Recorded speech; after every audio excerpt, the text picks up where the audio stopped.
वैसे बिहार में कांग्रेस को बड़ी कामयाबी मिली है। पप्पू यादव ने अपनी पार्टी का विलय कांग्रेस में कर लिया है। पप्पू यादव के कांग्रेस में जाने से बिहार के कोसी सीमांचल बेल्ट में महागठबंधन को फायदा हो सकता है।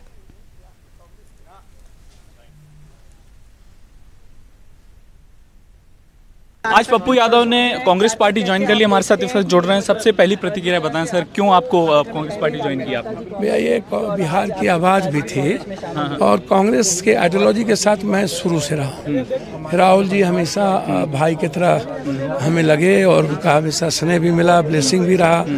और जो उन्होंने आज देश को बचाने के लिए और देश के आम आवाज़ बने 6000 4000, उन्होंने जो दिल जीता, उन्होंने जो संविधान बचाने के लिए बिना डर के जो वो वर्ल्ड हिस्ट्री है। ये शायद अभी तक नहीं है, आप उठा के देख लें। तो सीधा सवाल, दूसरा चीज़ जो ब्लेसिंग राहुल गांधी जी का प्रियंका जी का मेरे प्रति रहा, ये इनफ है और काफ़ी है। प्रियंका जी ने एक भाई की तरह जो हिम्मत दी, यही मेरे लिए काफ़ी है। सीधा सवाल, सीट को लेकर कोई बात हुई 2024 में लोकसभा के लिए? भैया दुनिया को पता है, सीमांचल कोसी पूर्णिया मेरी माँ और मेरा खून है। बिल्कुल। पूर्णिया मेरी लाइफ लाइन है और नेतृत्व को कह चुका हूँ, निर्णय नेतृत्व को लेना है, मुझे कुछ। आप पूर्णिया की मांग कर चुके हैं? सर मैं अपने नेतृत्व को कह चुका हूँ, नेतृत्व को तय करना है। मैं अपनी भावना पहले ही व्यक्त कर चुका हूँ। शुक्रिया सर एनडीटीवी से बात कर। तो ये थे बिहार के नेता पप्पू यादव, जिन्होंने कहा है कि उन्होंने हाईकमान से पूर्णिया सीट के लिए मांग की है और वो एक तरह से पूर्णिया के लिए दावेदारी ठोक रहे हैं। कांग्रेस दफ्तर से वैभव पलनीटकर, एनडीटीवी इंडिया के लिए। तो मन की बात है उनकी पूर्णिया, आगे नेतृत्व को तय करना है कि उन्हें कहां से चुनाव लड़ने का मौका मिलता है। लेकिन कांग्रेस में पप्पू यादव की पार्टी का विलय हो गया है। और अब दूसरी खबर चुनाव से जुड़ी हुई। इस बार के लोकसभा चुनाव में हर संसदीय क्षेत्र में उम्मीदवार अपने चुनावी अभियान पर कितना पैसा खर्च कर रहे हैं, इस पर चुनाव आयोग के एक्सपेंडिचर ऑब्जर्वर्स की पैनी नजर रहेगी। इस बार के लोकसभा चुनाव के लिए चुनाव आयोग ने बड़े राज्यों में चुनावी खर्च की सीमा 95 लाख और छोटे राज्यों में चुनावी खर्च की सीमा 75 लाख तय की है। विधानसभा चुनावों में खर्च सीमा 40 लाख है। एडीआर इलेक्शन वॉच द्वारा 2019 के लोकसभा चुनाव में जीतने वाले उम्मीदवारों द्वारा चुनाव आयोग को दिए गए एक्सपेंडिचर स्टेटमेंट की स्टडी में कई अहम तथ्य मिले। 53 लोकसभा चुनाव जीतने वाले सांसद ने डिक्लेयर किया कि उन्होंने खर्च की सीमा का 50% से भी कम खर्च किया। सिर्फ 2 सांसदों ने डिक्लेयर किया कि उन्होंने चुनावी खर्च की सीमा से ज्यादा पैसे अपने चुनावी अभियान पर खर्च किए। इलेक्शन वॉच के मुताबिक 2019 के लोकसभा चुनाव में 514 चुनाव जीतने वाले सांसदों ने चुनावी खर्च की सीमा का औसतन 73% खर्च करने की बात चुनाव आयोग को दिए गए अपने इलेक्शन एक्सपेंडिचर स्टेटमेंट में मानी थी। मेरे साथ इलेक्शन वॉच एडीआर के हेड अनिल वर्मा हैं। हर चुनाव से पहले जो मुख्य चुनाव आयुक्त हैं वो दिशा निर्देश जारी करते हैं, एक्सपेंडिचर ऑब्जर्वर्स अपॉइंट किए जाते हैं और इस बार जो सीलिंग है, एक्सपेंडिचर सीलिंग लोकसभा चुनावों के लिए 75 लाख से 95 लाख की गई है। तो इसकी मॉनिटरिंग कैसे होती है, कैसे ये तय किया जाता है या सुनिश्चित किया जा सकता है कि कोई भी उम्मीदवार अगर 95 लाख तक बड़े राज्य में खर्च कर सकता है तो उससे उसने ज़्यादा नहीं किया है, ये कैसे संभव होता है? सबसे पहले तो जो इलेक्शंस ख़त्म हो जाते हैं, जब रिज़ल्ट डिक्लेयर हो जाता है, उसके 30 दिन के अंदर हर एक उसको विनर को अपनी एक्सपेंडिचर की एक रिपोर्ट देनी पड़ती है और वो रिपोर्ट इलेक्शन कमीशन में जमा की जाती है। तो उसमें जितने भी इलेक्शन कमीशन ने हेड्स दिए हुए हैं रिपोर्ट के लिए, जैसे कि रैली पर कितना खर्च हुआ, ट्रांसपोर्टेशन पर कितना खर्च हुआ, वर्कर्स के ऊपर कितना खर्च हुआ, आपने प्रिंट मीडिया में अगर कोई इश्तहार दिए हैं या अपना वो क्रिमिनल बैकग्राउंड वाली डिटेल्स प्रिंट कराई हैं, उसके ऊपर कितना खर्च हुआ, वर्चुअल कैंपेन के ऊपर कितना खर्च हुआ, और आपकी रैलीज़ में अगर कोई आपके लीडर आते हैं तो उनके वाली रैली में कितना खर्च हुआ, और जो आपने अपने आप रैली करी उसके ऊपर कितना खर्च हुआ। यानी ट्रांसपोर्ट का क्या खर्च है, अगर प्लेन का इस्तेमाल किया तो कितना? वो सब चीज़ें आती हैं, गाड़ियाँ भी हैं। हाँ, ट्रांसपोर्टेशन मैंने बोला ना, उसमें सब आ जाता है। बाकी जब कैनवसिंग जब चल रही होती है, जिस टाइम कैंपेन कैंडिडेट्स कर रहे होते हैं, तो उस समय इलेक्शन कमीशन के ऑब्जर्वर्स होते हैं जो कि हर रोज़ उसका एक अलग रजिस्टर होता है, उसमें एंट्री करते हैं कि आज इसकी इन चीज़ों पर इतना खर्च हुआ। अब उसमें छोटे से छोटी चीज़ जैसे कि चाय पानी समोसा ये वगैरह है, वो भी रिकॉर्ड किया जाता है। जैसे आपने कहा वर्कर्स पर जो खर्च होता है या कैनवसिंग के दौरान चाय नाश्ता के लिए समोसा जलेबी मिठाइयाँ ये सब भी जो है नेता खिलाते हैं, तो इनकी भी मॉनिटरिंग होती है कि किसने कितना समोसा खिलाया, कितने लोगों को खिलाया, चाय पिलाया। वो जो ऑब्जर्वर्स हैं वो ये देखते हैं कि ओके इन्होंने ये रैली करी या ये सभा करी या नुक्कड़ वो मीटिंग करी, तो उसमें इतने आदमी थे, उसके बाद उनके ऊपर अगर चाय पानी का खर्चा होता है तो वो इतना हुआ, और अगर इनके जो वर्कर्स हैं वो ट्रांसपोर्ट में एक जगह से दूसरी जगह मूव कर रहे हैं, कितनी कार्स थी, कितना मोटरसाइकिल्स था, ये सब इस तरीके का अंदाज़ा वो लोग लगाते हैं और फिर रिपोर्ट सबमिट करते हैं। तो हिमांशु शेखर जिनकी रिपोर्ट है और जिन्होंने बात की है अनिल से, वो हमारे साथ इस वक्त जुड़ रहे हैं। आपने देखा कि जो अनिल वर्मा हैं वो बता रहे थे, जो इलेक्शन वॉच के हेड हैं major general retired Anil Verma, उनसे हिमांशु ने बात की। तो हिमांशु, ये सारी डिटेल्स जो सामने आई हैं जिसमें कि ये कहा भी जा रहा है कि बड़े राज्य में चुनावी खर्च की सीमा 95 लाख, छोटे राज्यों में 75 लाख ये जो है वो तय कर दी गई है, लेकिन इसे इंश्योर कैसे किया जाएगा हिमांशु कि जमीन पर ये लागू हो पा रहा है, या कितना मुश्किल होगा इसे लागू करना, क्या चुनौतियां इसमें होंगी? देखिए, सबसे बड़ी चुनौती ये होगी कि जो अधिकतर उम्मीदवार हैं वो काफ़ी पैसा कैश में खर्च करते हैं, जिसकी मॉनिटरिंग करना हमेशा से बहुत मुश्किल माना जाता है, और इसलिए हमेशा से ये सवाल उठता रहा है कि जो विनिंग कैंडिडेट अपनी एक्सपेंडिचर स्टेटमेंट जमा करते हैं चुनाव आयोग के पास, चुनाव जीतने के 30 दिन के अंदर उन्हें अपना एक्सपेंडिचर स्टेटमेंट देना होता है, तो उसमें वो जो जानकारी देते हैं उस पर हमेशा से सवाल उठते रहे। ये जो रिपोर्ट है Nagma, election expenditure statement of MPs, इसमें कुछ बहुत ही चौंकाने वाली बातें जो हैं वो इलेक्शन वॉच की स्टडी और एनालिसिस में सामने आई थी। इसमें बहुत सारे उम्मीदवारों ने यहाँ तक कह दिया है कि स्टार कैंपेनर्स जब उनके संसदीय क्षेत्र में आए तो उस पर उनका कोई खर्च ही नहीं हुआ, क्योंकि स्टार कैंपेनर्स ने खुद ही अपना खर्च उठाया था। तो बहुत सारे अनसुलझे सवाल हैं, लेकिन सबसे महत्वपूर्ण ये है कि वर्कर्स पे और जो मिसलेनियस खर्च का जो एक सेक्शन होता है एक्सपेंडिचर स्टेटमेंट जब वो जमा करते हैं, उसमें हमेशा से इस पर सवाल उठता रहा है कि वो कितना, उसकी सत्यता कितनी है और किस हद तक जो एक्सपेंडिचर ऑब्जर्वर्स चुनाव आयोग ने नियुक्त किया है वो किस हद तक मॉनिटरिंग कर पाएंगे। दूसरी महत्वपूर्ण बात यह है कि हर संसदीय क्षेत्र में विशेषज्ञों ने मुझे बताया है कि चाय की, समोसा की, जलेबी की, बिस्कुट की, इन सब की रेट्स अलग अलग हो सकती हैं, और इसलिए उन्हें हर रोज़ ये कहा गया है कि वो अपना एक अलग चार्ट हर दिन का बनाएं। और इसके कितनी बड़ी चुनौती उनके लिए, इसका अंदाज़ा आप इस बात से लगा सकते हैं कि जो 7वां चरण का जो मतदान है वो 1 जून को है, यानी करीब 2.5 महीने बाद है, और अगर आज चुनाव अभियान शुरू हुआ है तो 2.5 महीने तक हर दिन, हर वक्त, हर समय इलेक्शन कमीशन के जो एक्सपेंडिचर ऑब्जर्वर्स हैं उनके लिए बहुत सख्ती से माइन्यूटली निगरानी करना, मुझे लगता है एक बहुत बड़ी चुनौती ज़रूर होगी, क्योंकि हमेशा से तो ये कहा जाता है कि धन बल का जो इस्तेमाल है वो चुनावों में लगातार बढ़ता जा रहा है। जी जी जी, पर ये जो लिमिट पे फिक्स की गई है उससे ऊपर खर्च करते हैं, एक तो बहुत कम लोग इसकी जानकारी सही दे रहे हैं, ये भी दिख रहा है, पर अगर ये जानकारी आती भी है तो जो लिमिट को एक्सीड करते हैं उन पे कोई कार्रवाई भी होगी क्या? महत्वपूर्ण सवाल है नगमा। देखिए, इस पर तस्वीर अभी साफ नहीं है, क्योंकि जैसा मैंने कहा इस रिपोर्ट में जो 2019 के इलेक्शन में जो चुनाव जीते थे 514 सांसद, उसमें से सिर्फ 2 ने ये माना था कि उन्होंने जो 100% सीलिंग थी, 70 लाख थी 2019 के चुनाव में इलेक्शन एक्सपेंडिचर की सीलिंग, उससे ज़्यादा खर्च किया था, लेकिन उनके खिलाफ क्या कार्रवाई हुई इसकी कोई जानकारी पब्लिक डोमेन में नहीं है। और महत्वपूर्ण ये भी है कि ये डिक्लेरेशन जो है वो चुनाव जीतने के बाद उम्मीदवारों को 30 दिन के अंदर देना होता है, यानी तब तक इलेक्शंस डिक्लेयर हो चुके होते हैं, उम्मीदवार चुनाव जीत चुका होता है। तो उसके बाद अभी तक पब्लिक डोमेन में ऐसी कोई जानकारी नहीं है कि अगर किसी व्यक्ति ने, नेता ने चुनाव जीतने के बाद डिक्लेयर किया कि उन्होंने एक्सपेंसेस ज़्यादा किए थे अपने अभियान में, तो उनके खिलाफ क्या कार्रवाई की गई, इसके बारे में अभी पूरी तस्वीर साफ नहीं है नगमा। पर एक बहुत महत्वपूर्ण सवाल है कि इसको कितना गंभीरता से चुनाव आयोग की तरफ से लागू किया जा रहा है। जी जी, धन्यवाद आपका हिमांशु।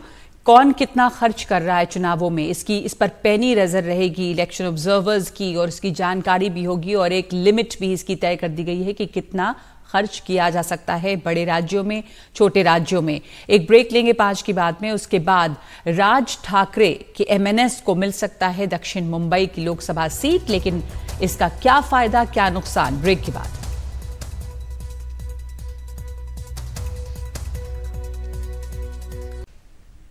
दिल्ली में मंगलवार को राज ठाकरे ने गृह मंत्री अमित शाह से मुलाकात की और ये मुलाकात आधे घंटे चली, लेकिन बात क्या हुई इस पर कोई आधिकारिक बयान नहीं आया। ये भी खबर है कि MNS को दक्षिण मुंबई लोकसभा सीट मिल सकती है। अगर राज ठाकरे आए तो क्या फायदा हो सकता है और क्या नुकसान, इसे समझते हैं। अगर राज ठाकरे साथ आए तो फायदा यह है कि बाल ठाकरे की बची विरासत पर वो दावा होगा। मराठी वोटों में बंटवारा रुकने की उम्मीद है।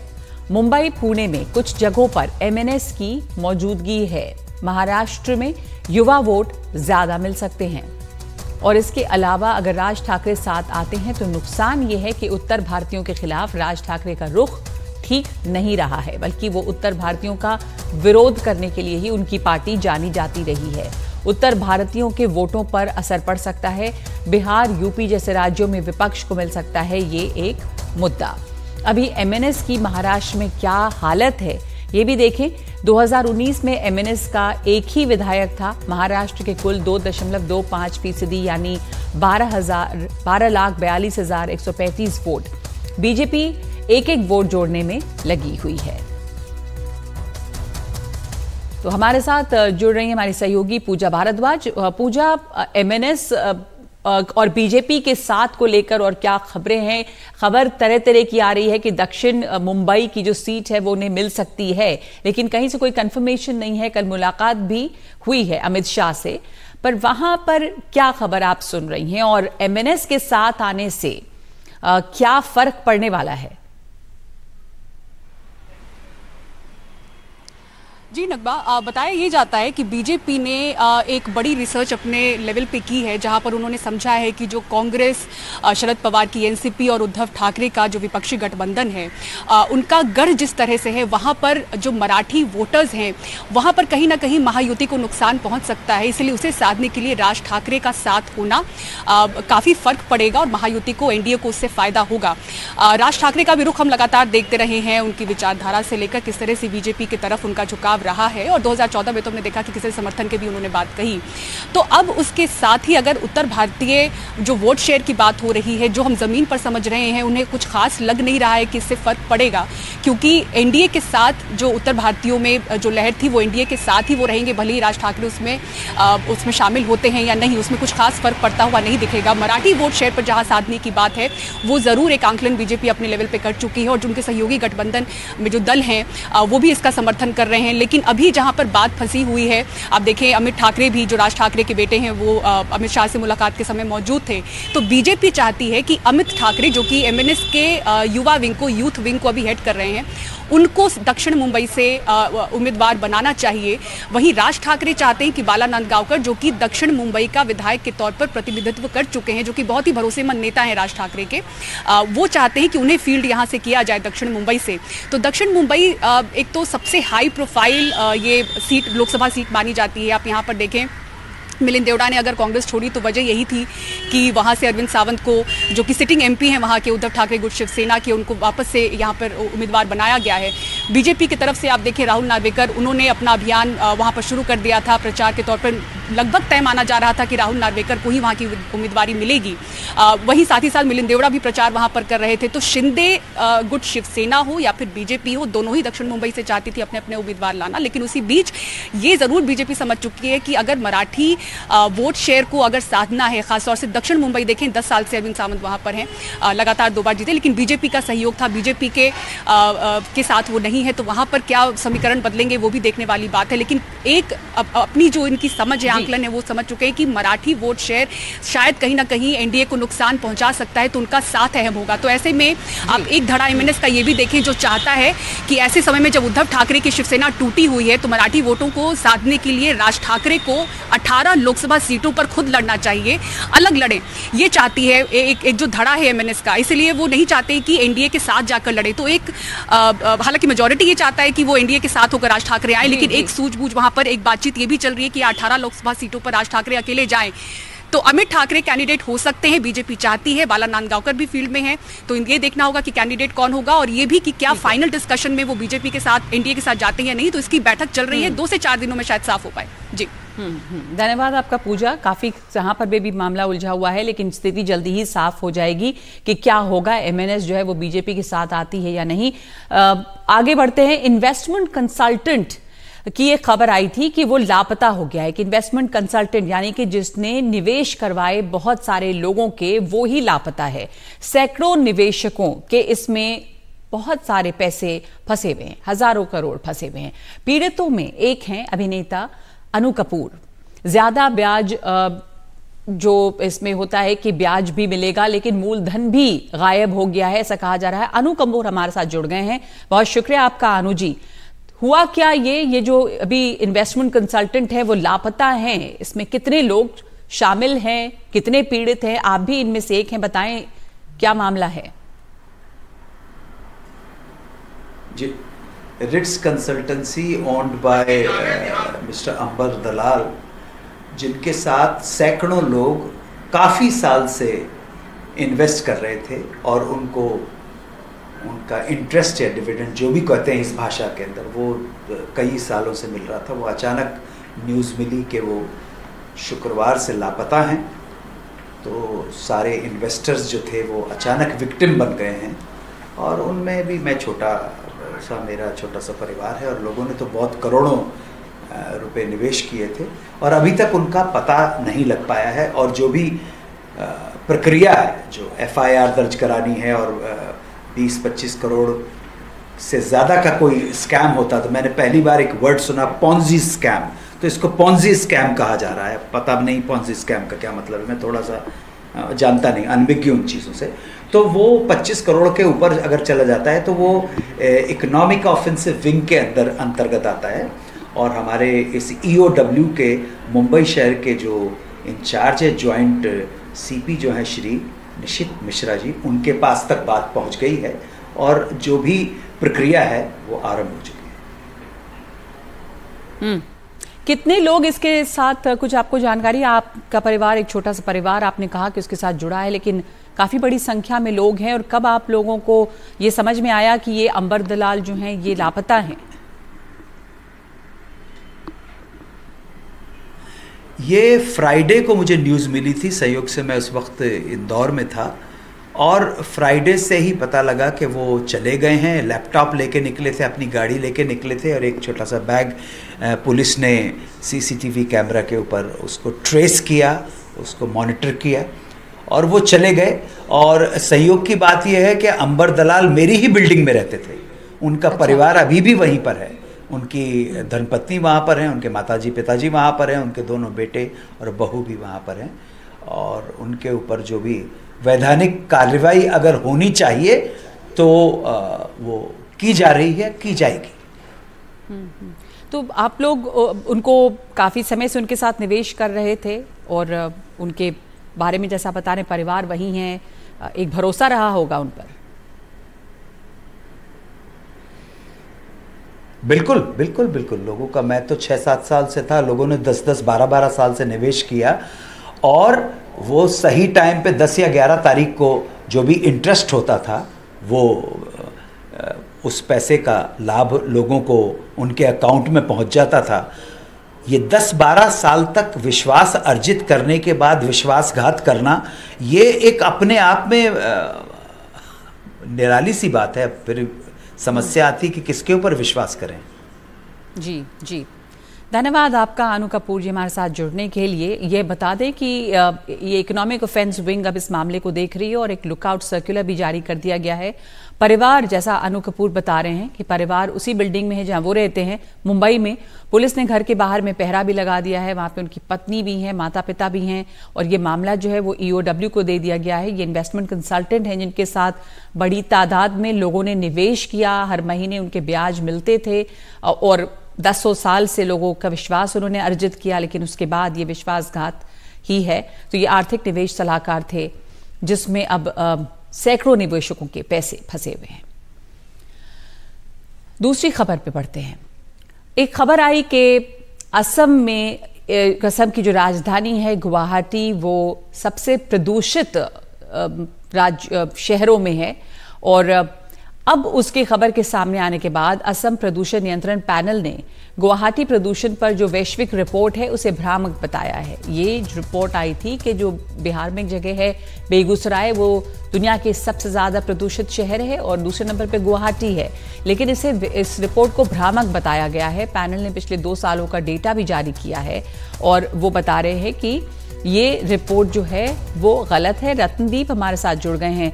रत्नदीप, ये बात सामने आई खबरों में, बेगूसराय का नाम आया, गुवाहाटी का नाम आया, उसके बाद अब ये एक सफाई सामने आई है। क्या कहा वहां पे पोल्यूशन बोर्ड ने?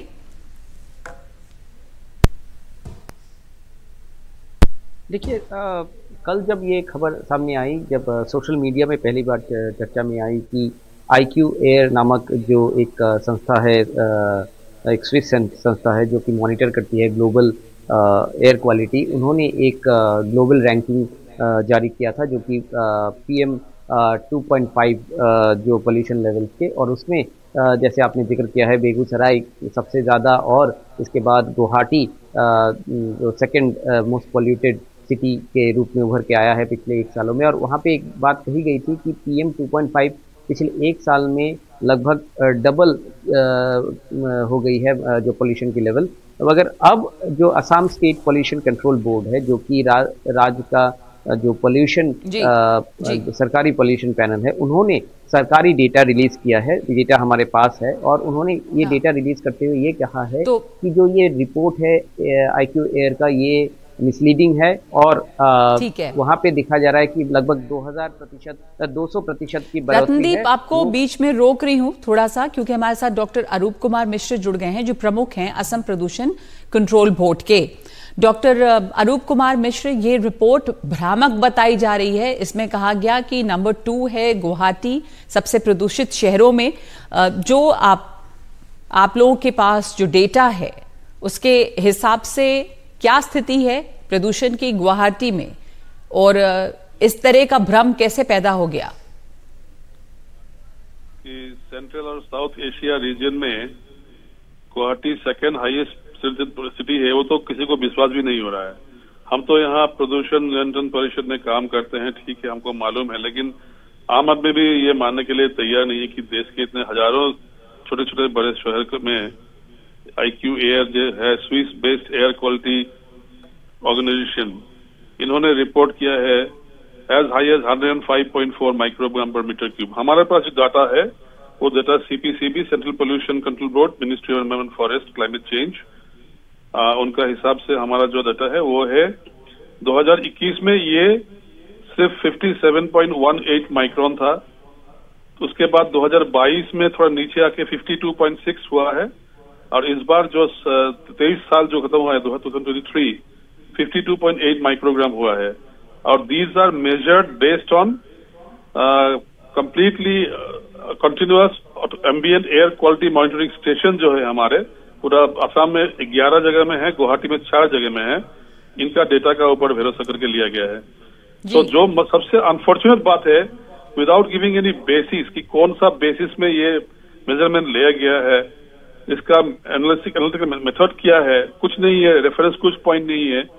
फिलहाल ये जो फार्म है उन्होंने फार्म ने बताया कि 105.4 माइक्रोग्राम डेटा है लास्ट ईयर का PM 2.5 कंसंट्रेशन, पर्टिकुलर मैटर 2.5 जो माइक्रोन साइज है उसका कंसंट्रेशन, जो कि 200% का इजाफा दिखाया गया है इसमें। तो हमने आज पूरा दिन भर हमने ऑफिस में अपना जो डेटा है 2022 का, 23 का, 24 का अभी तक जो है 2.5 महीने का हमने देखा है। और मैं बड़े खुशी से कह रहा हूं कि अभी कंस्ट्रक्शन एक्टिविटीज वगैरह बहुत सारा खत्म हो गया शहर में, गुवाहाटी में, जो था पहले 2 साल पहले या पिछले साल भी था, उसके हिसाब से अभी बहुत सारा काम खत्म हो गया चुका है। और पीपल्स मूवमेंट भी काफी मतलब ये है, it is regulated by the transport department. जी और सबसे बड़ी बात है, जो हमारा एनकेप प्रोग्राम देश में चल रहा है, राष्ट्रीय निर्मल वायु अभियान, नेशनल क्लीन एयर प्रोग्राम, उसके अंदर गुवाहाटी शहर में है एक शहर, 131 जो है सिटी इंडिया में, उसके अंदर गुवाहाटी भी है। तो हम यहाँ अभी निर्मल वायु अभियान जो चल रहा है उसके अंदर गुवाहाटी शहर भी है। और आप कह रहे हैं कि कंस्ट्रक्शन जो वहां पे पहले चल रहा था काफी ज्यादा निर्माण, जिसकी वजह से भी प्रदूषण बहुत बढ़ता है, वो भी अब कम हो गया, खत्म हो रहा है थोड़ा वो कंस्ट्रक्शन भी। तो ये बहुत भ्रामक आंकड़े थे और ये भ्रामक बात थी कि गुवाहाटी नंबर 2 पर है। 5 की बात में एक ब्रेक ले रहे हैं हम। बहुत धन्यवाद आपका जुड़ने के लिए हमारे साथ। हेलो मोटो। मोटोरोला भारत का सबसे अच्छा 5G स्मार्टफोन ब्रांड।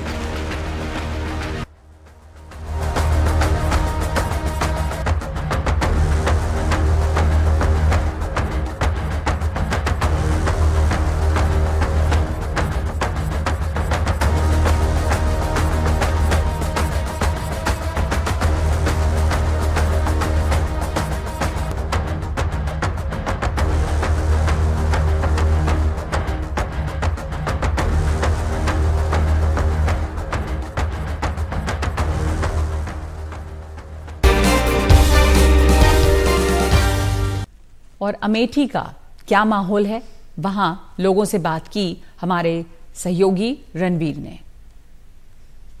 अमेठी में राजनीतिक कार्यकर्ता क्या सोचते हैं, ये समझने के लिए मैं भारतीय जनता पार्टी के भी एक कार्यकर्ता के साथ हूं और समाजवादी पार्टी के भी। वकील साहब, आपसे शुरू करेंगे। आप वकील भी हैं और भारतीय जनता पार्टी से भी जुड़े हैं, क्या नाम है? अजय कुमार तिवारी हमारा नाम है। क्या माहौल है तिवारी जी? माहौल एकदम भगवामय है अमेठी का। जो नारा अमेठी में दीदी ने दिया है, अमेठी में 400 पार, अमेठी में 400 पार करा दें, 4 लाख पार, अमेठी 4 लाख पार और देश में 400 पार।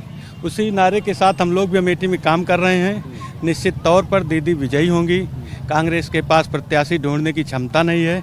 मेरी तमन्ना है और प्रभु से प्रार्थना भी है कि राहुल गांधी जी को सद्बुद्धि दे कि वो अमेठी केरल से लड़ें। जिस तरह अमेठी से अगली बार 2 जगह नामांकन किए थे, इस बार भी नामांकन करें और हम लोगों को वो फिर एक बार फिर सौभाग्य प्राप्त हो कि उनको हराने का काम ये अमेठी की जनता दोबारा करे। जिस बात का जवाब पहले ले लें, आप लोग इस बार कांग्रेस के साथ जो है समझौता है सपा का, आप सपा में, क्या नाम है आपका? मेरा नाम गुंजन सिंह है। गुंजन जी, ये कह रहे हैं इस बार 4 लाख पार और देश में 400 पार। जी, अब जिस हिसाब से देखिए, ये तो बीजेपी के हैं, तो बीजेपी का गुणगान डेफिनेटली गाएंगे, लेकिन अगर देखा जाए तो यहाँ पे बीजेपी ने सिर्फ कुछ नहीं काम किया। सिर्फ इन्होंने एक होता ना कि धार्मिक चीज़ों पे मुद्दा उठा के सिर्फ वही चीज़ होता ना, वो छोड़ दीजिए। मैं बस एक पूछ रहा हूँ। वैसे तो आरोप राहुल जी पे भी लग रहे हैं कि 15 साल उन्होंने कुछ नहीं किया, ये भी कहेंगे कि बहुत कुछ किया दीदी ने। सबके अपने अपने लाइन होती है। मैं बस पूछ रहा हूँ कि प्रत्याशी इस बार किसको होना चाहिए?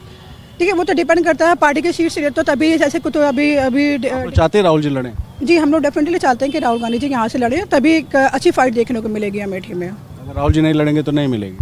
अब वो अभी नहीं, ऐसे तो मैं नहीं कह सकती, लेकिन हम लोग चाहते हैं कि क्या नाम है, राहुल गांधी जी ही लड़ें। ये भी चाह रहे हैं और हम भी चाह रहे हैं। हम भी चाह रहे हैं कि राहुल गांधी एक बार अमेठी आएँ, चुनाव लड़ें और उनको अपनी बुद्धि का जो है जो करते रहते हैं उसको यहाँ भी एक बार मतलब मनोरंजन करके जाएं। हम लोगों का मनोरंजन जैसे देश में वो कर रहे हैं, वैसे अमेठी का भी मनोरंजन बंद ना हो, मनोरंजन अमेठी का हो। देखिए, हाँ बताइए। जो कह रहे हैं निराधार कह रहे हैं, गांधी परिवार चुनाव लड़ेगा, एक ऐतिहासिक जीत होगी। और अमेठी में जन जन जो है कांग्रेस के कार्यकर्ता है। आज अमेठी में जो कुछ दिखाई पड़ रहा है वो गांधी परिवार का दिया है। चाहे स्टेशन आप ले लीजिए, आप देख लीजिए, चाहे EHL देख लीजिए, चाहे BHL देख लीजिए, फर्टिलाइजर देखिए, CRPF सेंटर देख लीजिए, BRO ऑफिस देख लीजिए, सैनिक स्कूल देखिए, तमाम सड़कें जो है कांग्रेस ने दिया है।